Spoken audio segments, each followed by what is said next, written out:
मर्यादा का अनुकूल नहीं है। देश की आजादी की लड़ाई में जिनको रंग पसंद नहीं है वो हिंदुस्तान छोड़ दे। उप सभापति महोदय, मैं आपके मार्फत से जानना चाहूंगा, ये देश किसी के बाप का देश है? हिंदुस्तान में विभिन्न जातियों के धर्मों के लोग रहते हैं। इस देश की मिट्टी पर जितना अधिकार हिंदू का है उससे कम अधिकार हिंदुस्तान के मुसलमान का है। एक तो ये बीजेपी के लोगों का तकिया कलाम हो गया है सभापति महोदय कि मुसलमान इनमें बाबर का डीएनए है। उप सभापति महोदय, मैं जानना चाहूंगा कि बाबर का डीएनए मुसलमान में है।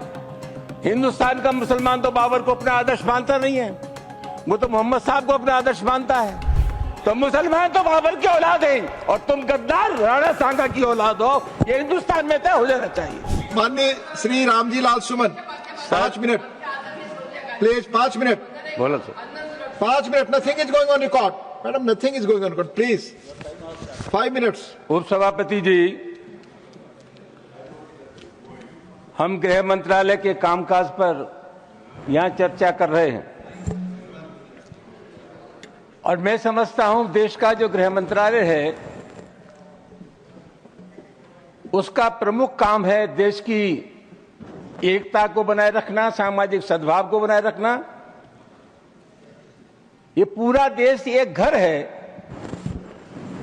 और हिंदुस्तान के प्रधानमंत्री और गृह मंत्री का ये दायित्व है कि हिंदुस्तान में विभिन्न जाति और धर्मों के लोग रहते हैं, यहां सभी धर्मों में सामंजस्य हो, एक धर्म के मानने वाले दूसरे धर्म की इज्जत करें।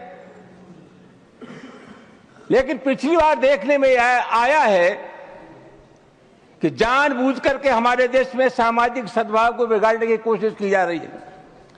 उप सभापति जी,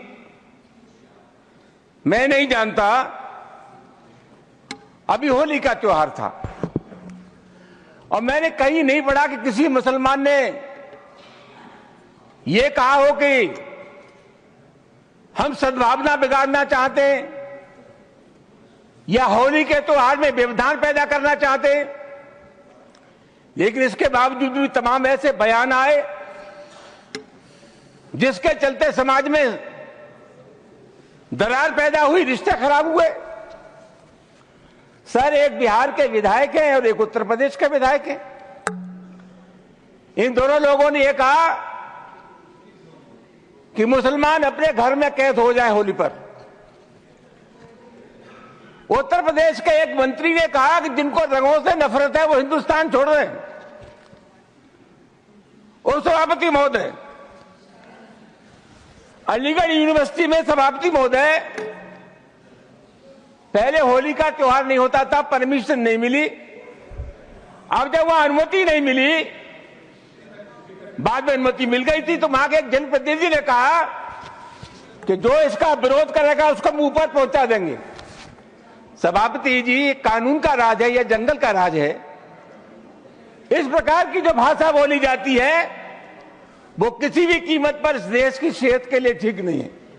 और मैं बहुत अफसोस के साथ ये कहना चाहूंगा कि बीजेपी की सरकार है, बीजेपी का कोई जिम्मेदार नेता या कोई मंत्री इन सब चीजों का प्रतिवाद नहीं करता। यह नहीं कहता कि इस प्रकार की जो भाषा बोलते हैं उनसे हमारा कोई संबंध नहीं है। तो क्या हम मान करके चले कि इस प्रकार के जो तत्व है उनको सरकारी संरक्षण प्राप्त है या इनको भाषा अच्छी लगती है? सभापति महोदय, बार बार कहा जाता है और अभी कहा गया कि जो लोग होली में के त्योहार पर होली नहीं खेलना चाहते, और जैसा मैंने कहा जिनको रंग पसंद नहीं है वो हिंदुस्तान छोड़ दें। उप सभापति महोदय, मैं आपके मार्फत से जानना चाहूंगा, ये देश किसी के बाप का देश है? हिंदुस्तान में विभिन्न जातियों के धर्मों के लोग रहते हैं। इस देश की मिट्टी पर जितना अधिकार हिंदू का है उससे कम अधिकार हिंदुस्तान के मुसलमान का है। राष्ट्रीय आंदोलन में हिंदू, मुसलमान, सिख, ईसाई सब लोगों ने तिरंगे झंडे के नीचे एक कौम बनाई। आखिरी मुगल बादशाह जफर, उसके बेटों का सर कलम कर दिया गया, बादशाह जफर के पास भेज दिया गया और अंग्रेजों ने कहा दमदमे में दम नहीं, अब खैर मांगो जान की। ए जफर ठंडी पड़ी अब तेग हिंदुस्तान की। बूढ़े बहादुर जफर ने कहा गाजियों में बू रहेगी जब तक ईमान की, तक से लंदन तक चलेगी तेग हिंदुस्तान की। सभापति महोदय, कौन है इसका ठेकेदार? हर बात में एक तो ये बीजेपी के लोगों का तकिया कलाम हो गया है सभापति महोदय कि मुसलमान, इनमें बाबर का डीएनए है। उप सभापति महोदय, मैं जानना चाहूंगा कि बाबर का डीएनए मुसलमान में है। हिंदुस्तान का मुसलमान तो बाबर को अपना आदर्श मानता नहीं है, वो तो मोहम्मद साहब को अपना आदर्श मानता है, सूफी संतों की परंपरा को अपना आदर्श मानता है।